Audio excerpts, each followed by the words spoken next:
ہر سال کی طرح اس سال بھی مدارس سے ہزاروں فضلاء۔ کیا اس خبر پر صرف الحمدللہ کہہ کر آگے بڑھ جانا کافی ہے؟ کیا عملی دنیا میں ان فضلاء کے کیریئر کے تعین کے لیے کوئی رہنمائی موجود ہے؟ اگر مذکورہ دونوں سوالات کے جوابات نفی میں ہیں تو پھر اس مسئلے کا حل کیا ہوگا؟ ان علماء اکرام کا مستقبل کیا ہے اور ان کو کیا چیلنجز درپیش ہیں اور ان کے لیے اس وقت معاشرے میں کیا کیا مواقع موجود ہیں جہاں یہ اپنی خدمات انجام دے سکتے ہیں؟ یہ چند سوالات ہیں جن کا جواب ہم آج کے اپنے فرنٹ لائن میں دیں گے۔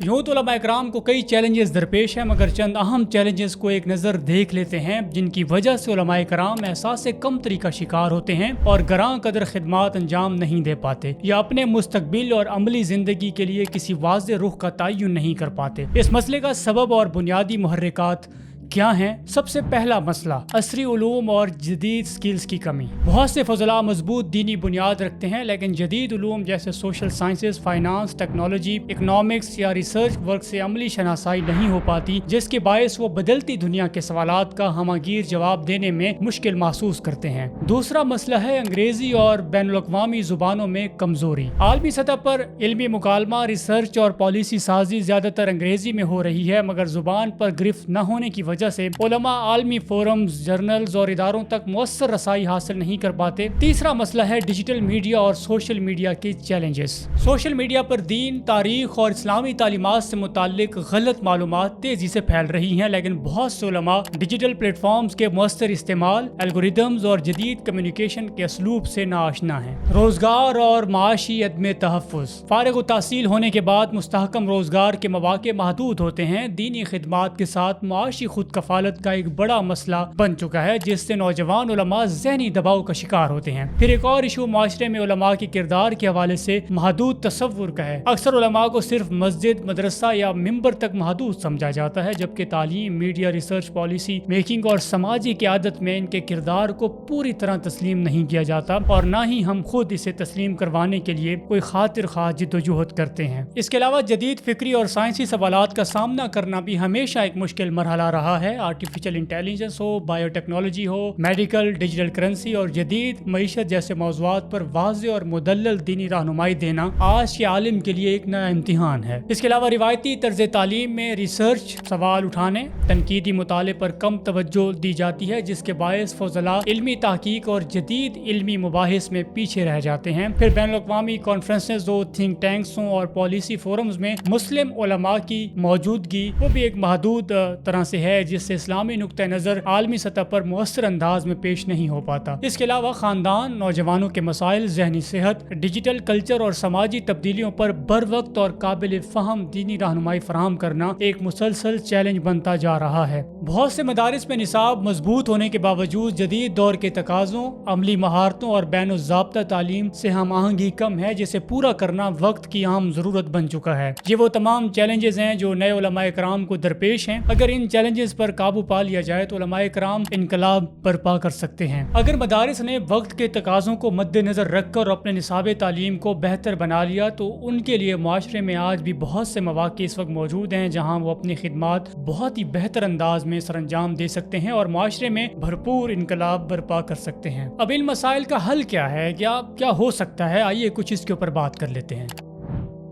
تعلیم اور تدریس۔ تعلیم اور تدریس علماء کا بنیادی اور مضبوط میدان ہے۔ مدارس میں نصاب درس نظامی، تخصصات اور اعلیٰ دینی تعلیم کے ساتھ ساتھ سکولز اور کالجز میں اسلامیات اور اخلاقیات، یونیورسٹیز میں اسلامک سٹڈیز اور عربی زبان اور آن لائن پلیٹ فارم کے ذریعے تدریس کے وسیع مواقع موجود ہیں۔ البتہ اس میدان میں مؤثر کردار کے لیے جدید تدریسی اسلوب، پریزنٹیشن سکلز اور ڈیجیٹل ٹول سے واقفیت ناگزیر ہو چکی ہے۔ میڈیا اور ڈیجیٹل پلیٹ فارمز۔ میڈیا آج سب سے بڑا اور اثر انگیز میدان بن چکا ہے جہاں دین، معاشرہ اور کرنٹ ایشوز پر گفتگو ہو رہی ہے۔ YouTube channels, T V programmes, digital journalism, script writing, podcast اور شارٹ ویڈیو کے ذریعے علماء اپنی آواز مؤثر انداز میں پہنچا سکتے ہیں۔ حقیقت یہ ہے کہ اس وقت بہت سے پلیٹ فارمز پر دینی گفتگو غیر علماء کر رہے ہیں، جبکہ اہل علم کی موجودگی کی شدید اس وقت ضرورت ہے۔ دعوت بین الاقوامی کام اور این جی او سیکٹر بین الاقوامی دعوتی اداروں، اسلامی این جی اوز، رفاہی تنظیموں، ریلیف ورک، بین المذاہب مکالمے اور اسلامو فوبیا کے خلاف کام کرنے والے فورمز پر علماء کے لیے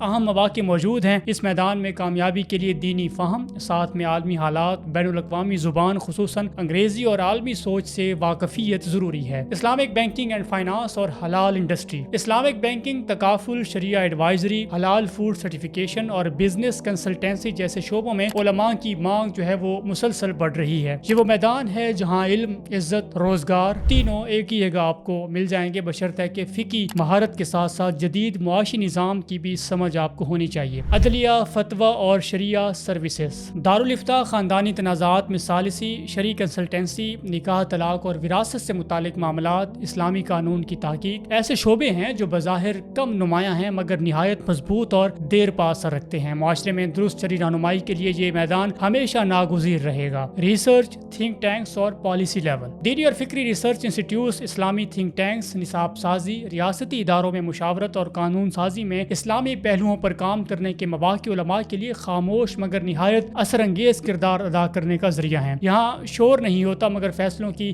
سمت متعین ہوتی ہے۔ جدید ٹیکنالوجی اور اے آئی کے ساتھ کام۔ ٹیکنالوجی اور آرٹیفیشل انٹیلیجنس کے میدان میں اسلامی کانٹینٹ ریویو، فتویٰ ڈیٹا بیس، اسلامک ایپس کی کنسلٹنسی، فیک نیوز اور ڈیپ فیک کے خلاف فکری رہنمائی اور آن لائن سوال جواب جیسے پلیٹ فارمز مستقل ضرورت بن چکے ہیں۔ یہ میدان آنے والے وقت میں علماء کے لیے فیصلہ کن اہمیت اختیار کرے گا۔ فری لانسنگ اور آن لائن کام، ترجمہ، کانٹینٹ رائٹنگ، ای بکس اور آن لائن کورسز کی تیاری، ڈیجیٹل فتویٰ پلیٹ فارمز اور کوچنگ یا مینٹورشپ جیسے فری لانس مواقع میں ادارے سے زیادہ اسکل کی اہمیت ہوتی ہے۔ یہاں خود مختاری بھی ہے، عالمی سطح پر کام کرنے کا ایک بہترین موقع بھی آپ کے پاس ہے۔ معاشرتی قیادت اور اصلاحی کردار، یوتھ کونسلنگ، خاندانی نظام کی رہنمائی، نشہ، ذہنی دباؤ، اخلاقی مسائل پر گفتگو، کمیونٹی لیڈرشپ اور جیل یا اصلاحی مراکز میں خدمات علماء کے سماجی کردار کو مزید اجاگر کرتی ہیں جس کی معاشرے کو شدید ضرورت ہے۔ لوگ سننا چاہتے ہیں، بس انداز اور زبان عصر حاضر کے مطابق ہونی چاہیے۔ کاروبار اور انٹرپرینورشپ، حلال food, Islamic publishing, online academies, دعوتی اسٹارٹ اپس، کوچنگ سینٹرز اور میڈیا ہاؤسز جیسے کاروباری شعبے علماء کے لیے ایک مثبت اور باوقار راستہ ہیں۔ علم اور تجارت ایک دوسرے کی ضد نہیں ہے بلکہ سیرت نبی صلی اللہ علیہ وسلم خود اس کی روشن مثال ہے۔ یہ وہ تمام لوازمات ہیں جو فی زمانہ زندگی کے اہم ترین شعبہ جات بلکہ تمام ہی شعبہ جات سے منسلک ہیں۔ ان جگہوں پر موجودگی یہاں علماء،